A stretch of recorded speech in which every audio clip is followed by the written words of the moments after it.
Today we're going to be going through some of the older neighborhoods off of East Pinhook, just to kind of show you what some of those look like. St. Charles. It's really a shame. A lot of these areas, it's older houses and stuff, and like there are some folks who definitely want to take care of it, but then we've got some younger people and stuff that have let things go. Some sort of slumlords that rent these things out, don't take care of them, and I mean this is like the high part of town. It doesn't flood as much. This is where we should be taking pride in the neighborhood, but that things happen in a cycle. The neighborhood gets built, it's really nice, it's full of homeowners who are proud of their house, and then the younger generations either want to sell them off as rent properties or just don't have the same appreciation that their parents did for the properties. Let's see if we can squeeze one by. So this is St. Charles. I think I mentioned that.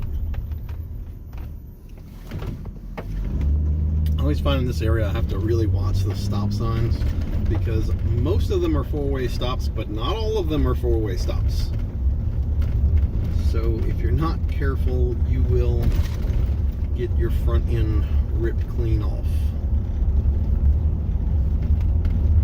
Everybody knows the fastest car in the world is a dented Altima, and a dented Altima will straight up rip your nose off.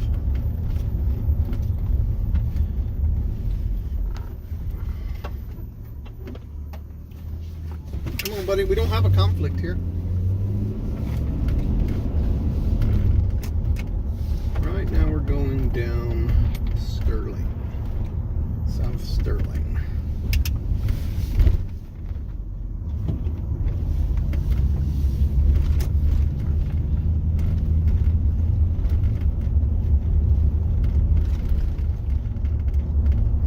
I want to say there was actually a fairly nice larger house out here that was for sale when we were looking for a house.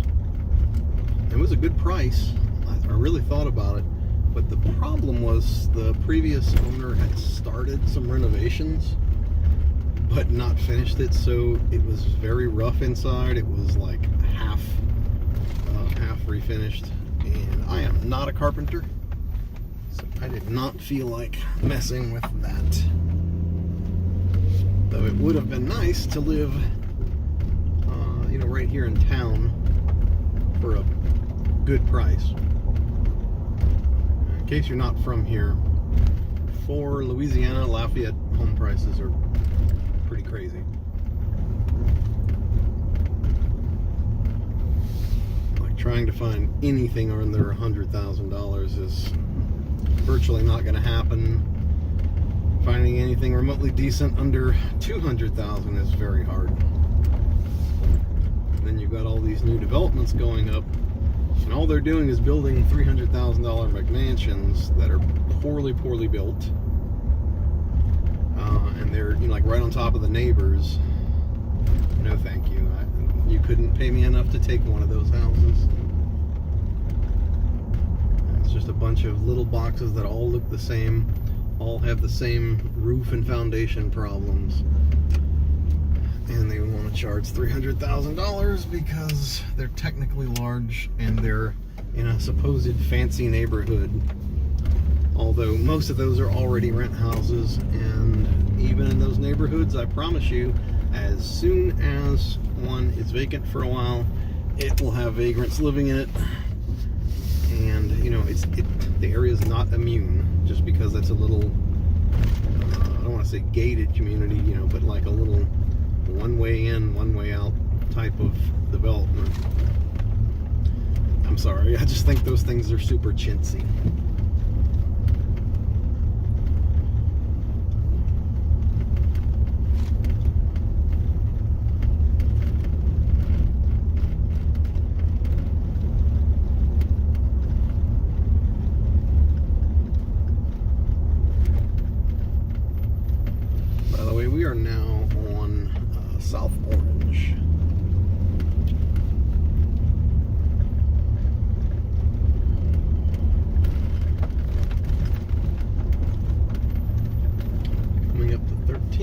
See, they've got to stop and we don't.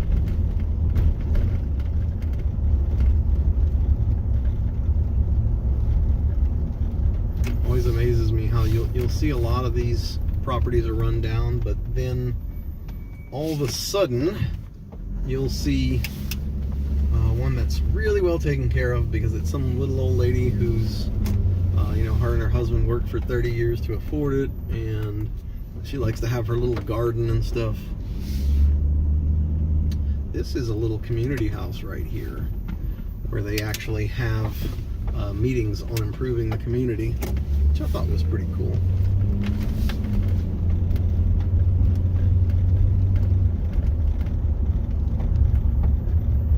We are now on South Magnolia.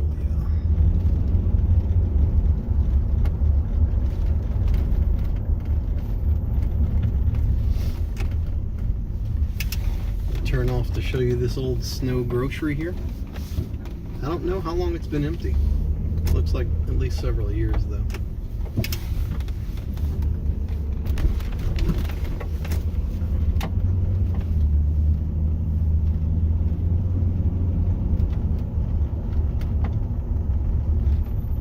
In the distance, I'm not sure if you can see it yet, but sometimes there are these little blue lights up on the telephone poles, and what that is police cameras that they will put up in areas with either a lot of drug activity or anything criminal that keeps happening repeatedly.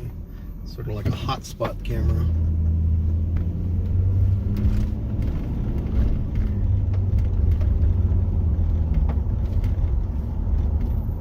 And I've been to a meeting at the little community house we just passed.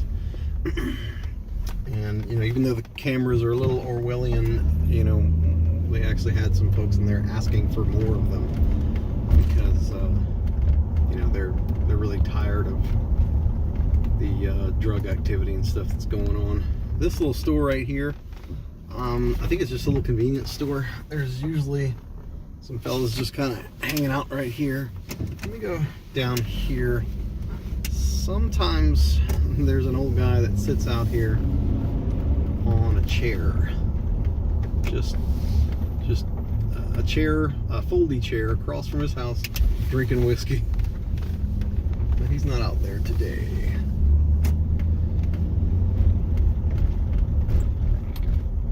There's a kitty cat in the street. We don't want to hit the kitty cat. Come on. Please, we don't want to hit a kitty cat. We love kitty cats.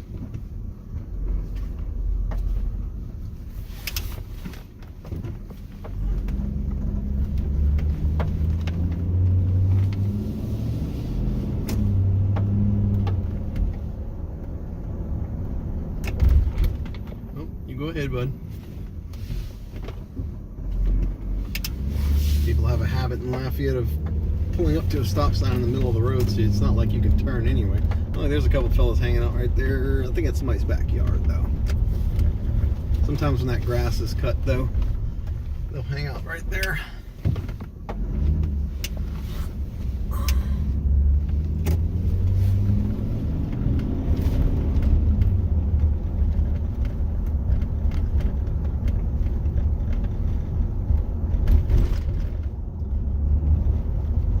This little area off to the right is a nice park that was built a few years ago. But unfortunately, as you can see up ahead, there are also, I think that was a fire, a house fire that took out that one to the left.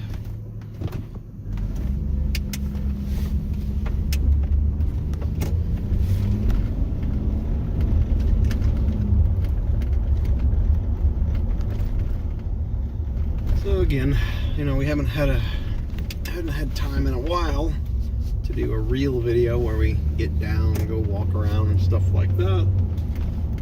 But I still like to post stuff, so I've just been doing these videos where I ride around and narrate things a bit, show you a bit of Lafayette. The other issue is that Lafayette is a very, very big town. As as far as like a little Louisiana town goes, it's pretty big. It's pretty sprawling, and we're gonna have so many topics to do videos about in Lafayette that I feel like we can't you know, just sort of ride around and do them all in one video. There's just no way. So a lot of these ones where I'm going through neighborhoods, showing you you know, major parts of major thoroughfares and things like that, they're gonna happen in these videos just because I don't want to make a 5-hour long video about Lafayette. And we have some specific topics we want to do about Lafayette. For instance, showing how there's still a lot of pastoral land spread out through the city. So like you'll be driving and you'll suddenly see a field in the middle of town, which is strange. You know, I want to do videos about the traffic in Lafayette and just a bunch of other topics. So those will be more topical and less just riding around.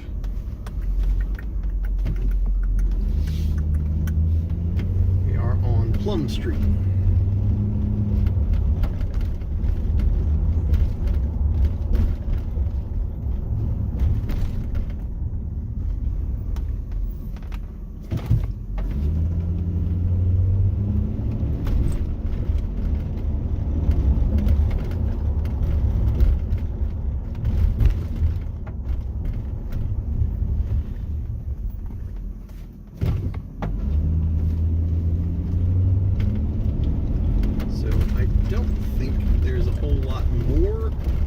This area that I was going to show you.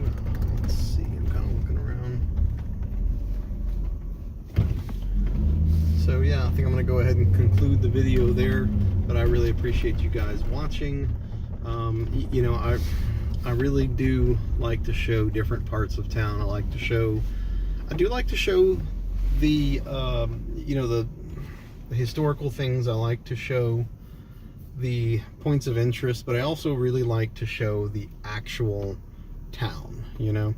And I find like a lot of YouTubers want to just go to the hot spots, but honestly I'd much rather show sort of the nitty-gritty of a town, because sometimes that's the things that actually bring some charm to it, is, you know, the real world plight of actual people. You know, and just the contrast of, you've got all these new developments and stuff, and then you've got areas that are run down. I find that interesting, abandoned properties and such like that. So hope you guys enjoyed the video, and I'll see you next time.